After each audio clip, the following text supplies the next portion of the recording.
David Stirling spent the last 2 years of World War II in Colditz Castle, Nazi prison, for prisoners who wouldn't stop escaping.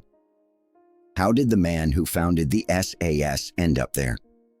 Let's go back. Lieutenant David Stirling, Scots Guards, had an idea. Small teams raid German airfields, destroy planes on the ground. The army rejected his proposal. Stirling, on crutches from a training injury, broke into headquarters. Literally, sneaked past guards, barged into the deputy commander's office, pitched his idea directly. General Ritchie approved it. The SAS was born. 1941 to 1943, Stirling led raids across North Africa, destroyed over 400 German aircraft. The Germans called him the Phantom Major. Put a bounty on his head.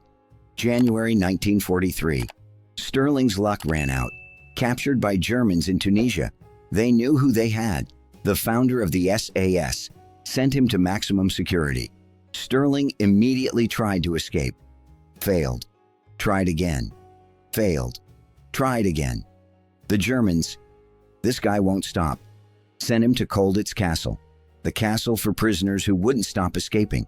Stirling spent 1943 to 1945 there, tried to escape multiple times, never succeeded.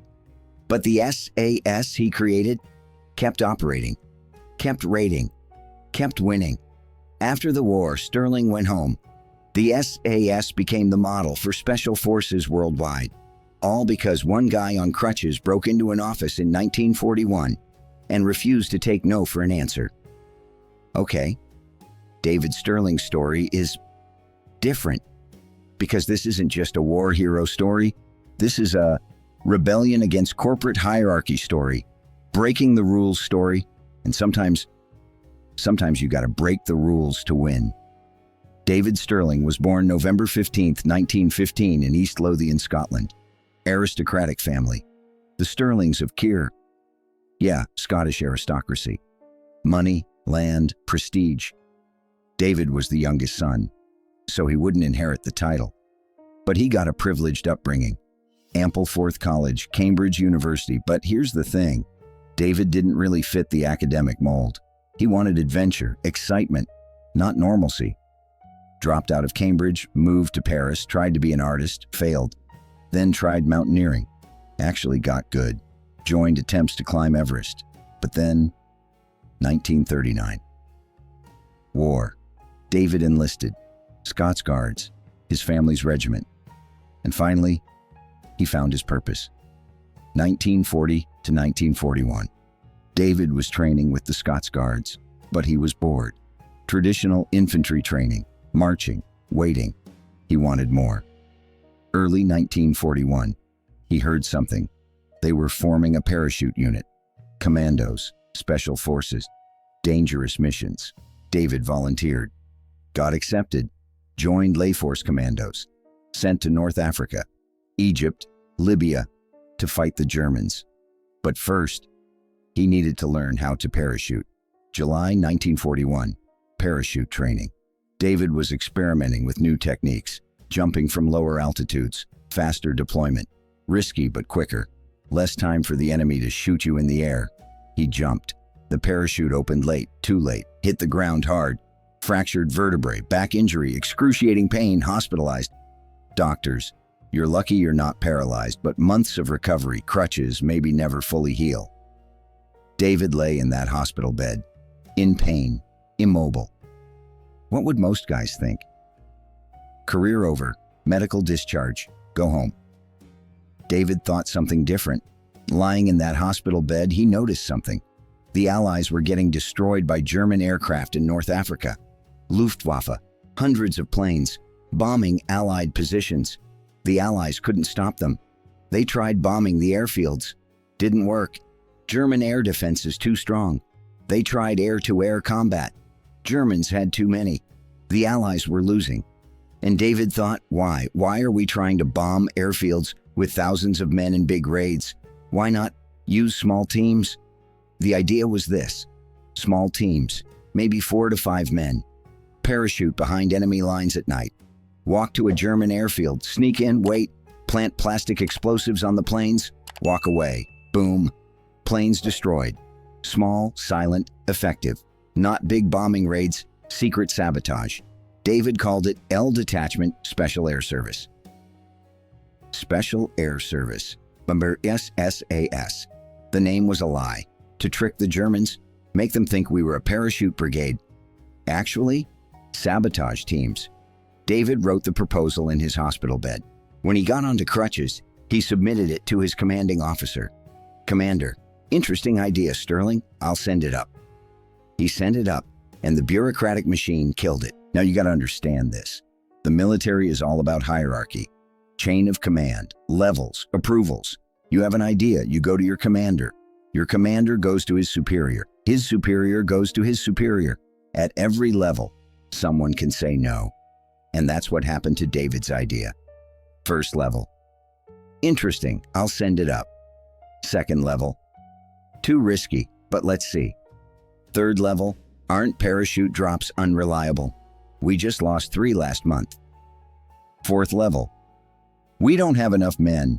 Rejected. And just like that, David's idea died in the bureaucratic machine. Nobody even read it all the way through, because everyone's being cautious, scared to take risks. What if this doesn't work and I approved it? My career's over. So everyone says no.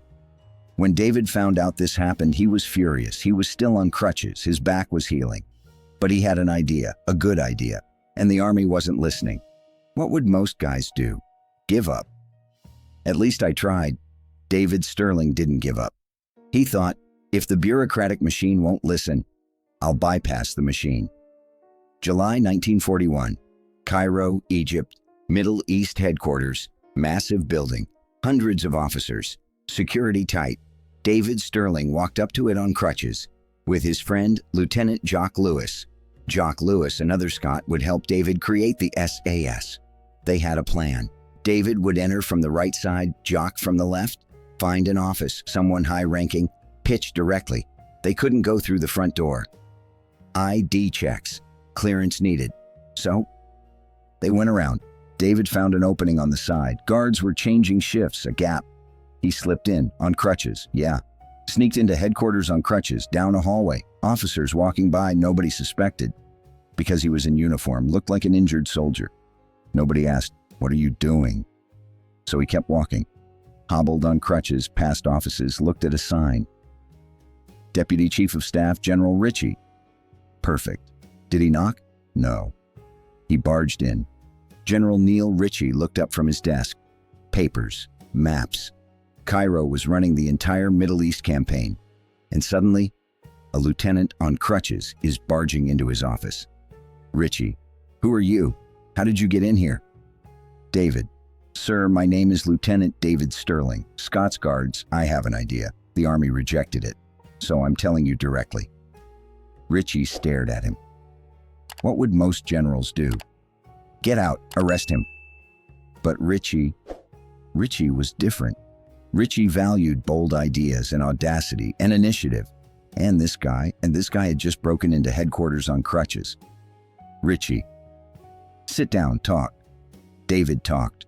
Small teams, parachute at night, walk to German airfields, sabotage planes. Ritchie listened, asked questions. How many men? 60 to 70 to start. Teams of 4 to 5. How do you get there? Parachute. Or the long-range desert group could drop us off. Risks? High, but what are we doing now? Big bombing raids, losing hundreds of men, destroying a few planes. This? A few men. Dozens of planes. Ritchie thought. Then, I'll do it. David. Sir? Ritchie. Your idea is approved. L Detachment Special Air Service. You'll command. David couldn't believe it. But the entire bureaucratic machine rejected. One general approved in 20 minutes. Because David broke the rules and asked directly. August 1941. David Stirling was official. L Detachment Special Air Service. L Detachment was to sound small, trick the Germans, make them think we were a bigger force. Actually, 60 men, that's it. David recruited volunteers. The best, the most adventurous. Paddy Mayne, Irish giant, 6 feet 4 inches, rugby player, would become a legend. Jock Lewis, the guy who helped David break into HQ, bomb expert.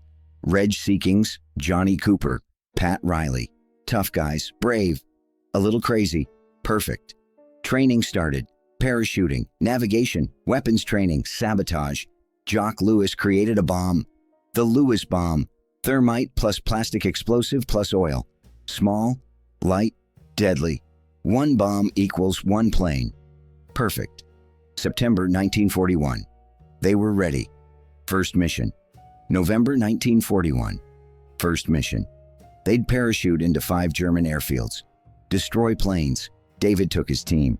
60 men, boarded planes. Weather was terrible. Storms, winds, pilots. We should cancel. David, no, we're going. They jumped into the storm, and it was a disaster. Winds scattered the men everywhere. Supply pallets lost, food lost, bombs lost. Men couldn't find the rally point. Some died, dropped into the desert, injured. Of 60 men, only 22 made it to the pickup point. Long-range desert group picked them up. Mission was a complete failure. No planes destroyed. 38 men lost or missing. David was devastated. First mission, total disaster. The SAS was done, would be shut down. But David didn't give up. He went to Richie. Sir, parachutes don't work in storms, but the idea's still good. Let the LRDG try dropping us off in trucks. We walk in. Richie, one more chance. That's it. David, that's all I need. December 1941. Second attempt. This time no parachutes. LRDG trucks dropped them off in the desert near the airfield. They walked at night for hours, reached the airfield. German security was lax, weren't expecting an attack. David and his team crawled in, found the planes, planted Lewis bombs, set timers, walked away. A few hours later, explosions. 20-plus planes destroyed. Success. Next week, another mission, another airfield. 15 more planes destroyed. Week after, again. Next month, again. The Germans were going crazy. Their massive airfields were blowing up at night. By nobody, by ghosts. They called David the Phantom Major. Put a bounty on his head, but they couldn't catch him.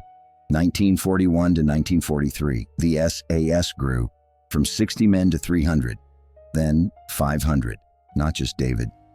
Paddy Mayne, Jock Lewis, until he was killed in 1941. Others.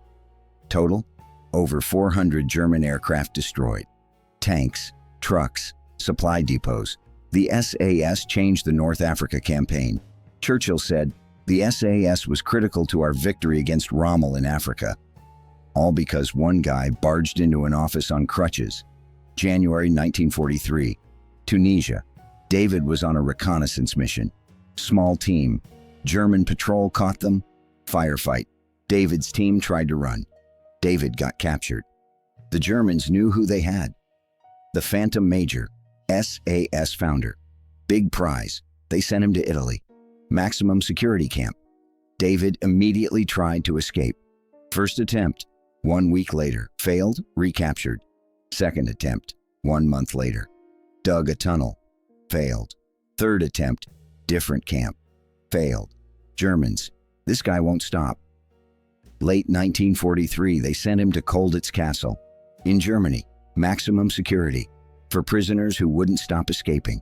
Colditz was a special place, not just for persistent escapers, for high-value targets, sons of generals, famous officers, important people, and David Stirling, SAS founder. David spent 1943 to 1945 there. Tried to escape, many times. Tunnels, fake uniforms, forged papers, none succeeded. Colditz really was escape-proof. May 1945, Germany surrendered. Colditz was liberated by American troops. David was free. He'd been a prisoner for 2 years. But the SAS he created kept operating in France, Italy, Greece, without David. Because an idea is bigger than one person. After the war, David went home.